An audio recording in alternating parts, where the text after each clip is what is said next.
பசுவை பற்றி 50 தகவல்கள். 1. இந்தியாவில் இந்துக்கள் வழிபடும் புனித தெய்வமாக பசு வணங்கப்படுகிறது. 2. நேபாளம் நாட்டில் பசுவை கௌரவிக்கும் வகையில் அதை அந்த நாட்டின் தேசிய விலங்காக அறிவித்துள்ளனர். 3. பகவான் கண்ணபிரானுக்கு மிக பிடித்தது பசுதான். எனவேதான் அவர் தன்னை கோபாலகிருஷ்ணன் என்று அழைக்கும்படி கூறினார். 4. கோபூஜை நடத்தும் போது கண்டிப்பாக பசுவுடன் அதன் கன்றும் இருக்க வேண்டும். 5. பசுவின் வாயில் கலிதேவதை இருப்பதால் தான் பசு முன் பகுதியில் பூஜை செய்யப்படுவது இல்லை. 6. சஷ்டிய பூர்த்தி, சதாபிஷேகம் போன்ற நாட்களில் பசு தானம் செய்தால் கூடுதல் புண்ணியம் கிடைக்கும். 7. ஒரு பசு முதல் கன்று பிரசவித்ததும் அதை தேனி என்பார்கள். இரண்டாவது கன்று பிரசவித்ததும் அதற்கு கோ என்றழைப்பார்கள். எனவே இரண்டாவது கன்று பிரசவித்த பசுவைத்தான் கோ பூஜைக்கு பயன்படுத்துவார்கள். 8. காமதேனு பசு மூவுலகிற்கும் தாயாக கருதப்படுகிறது. 9. பசுவின் கால் தூசி நம் மீது படுவது கங்கியில் புனித நீராடலுக்கு சமம் என்று புராணங்களில் கூறப்பட்டுள்ளது. 10.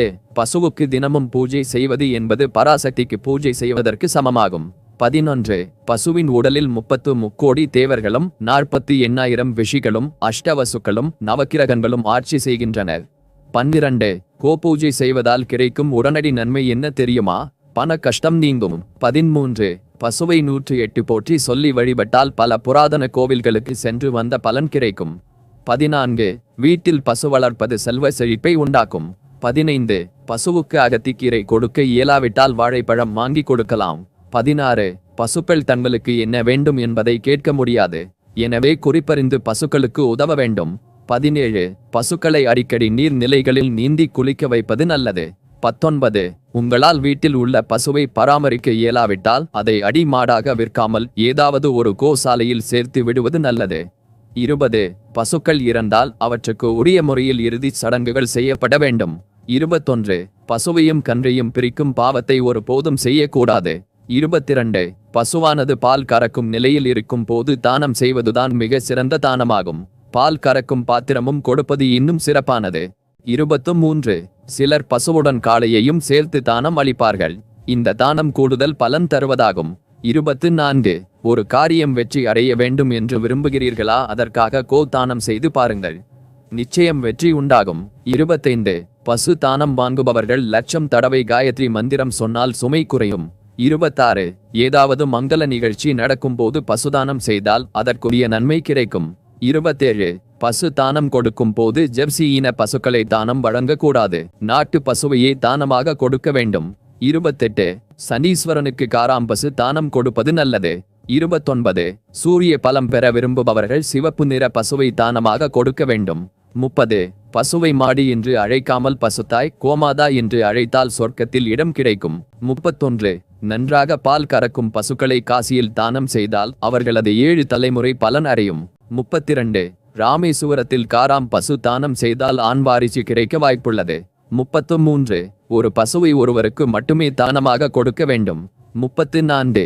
மரணப்படுக்கையில் இருக்கும் ஒருவர் அவரது பாவங்கள் நீங்கி நற்கதி அடைய பசு தானம் செய்வதை நம் முன்னோர்கள் வழக்கமாக வைத்திருந்தனர். 35. பித்ரு பூஜை செய்யும் போது பசு தானம் கொடுப்பது மிகுந்த நன்மை தரும். 36. ஒரு பெண் ருதுவானதும் தோஷங்கள் நீங்க பசுக்களை தானம் செய்யலாம். 37.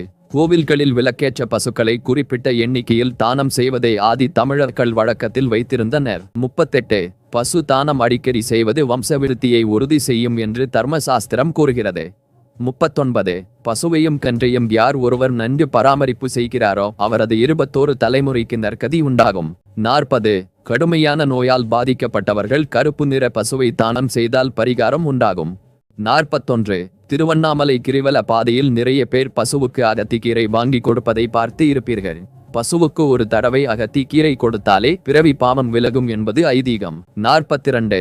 நம் வீட்டில் பசு வளர்க்க வாய்ப்பு இல்லை எனில் பசு வைத்திருப்பவர்களுக்கு நாமாக உதவ வேண்டும். 43.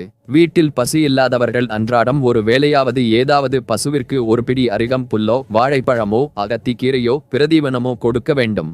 44. வெளிப்புறம் மேயும் பசுக்களுக்கு நம் வீட்டின் அல்லது தோட்டத்தின் வெளிப்புறம் தண்ணீர் தொட்டி அமைக்கலாம். 45. பசுக்கள் தொழுவத்தில் கட்டி போடப்பட்டிருக்கும் வரை சாணத்தையும் கோசலத்தையும் அவ்வப்போது அப்புறப்படுத்தி தொழுவத்தை கழுவிவிட வேண்டும். 46. விளை நிலங்களில் சிறு பகுதியையாவது வருடந்தோறும் மாறி மாறி தரிசாக விடுவது நிலங்களுக்கு நல்லது. மாடுகளுக்கும் புல் மேய்விடம் கிடைக்கும். 47. வசதியுள்ளவர்கள் வழிபோக்கும் மாடுகளுக்காக சிறிதளவு வைக்கோல் போட்டு வைக்க வேண்டும். 48 பசுங்கன்று பால் மனம் மாறும் முன்பே சினைப்படுத்தி கன்று ஈனச் செய்து பால் கறப்பது முறையல்ல. 49 நமக்கு வருவாய் அளிக்க இயலாத நலிந்த பசுமாடுகளை பசுக்களை பராமரிக்கும் பசு மடங்களிலும் தொழுவங்களிலும் சேர்ப்பிக்க வேண்டும். 50 பசுக்களை அவற்றின் இயற்கையான அந்திம காலம் வரை பராமரித்து காக்க வேண்டும்.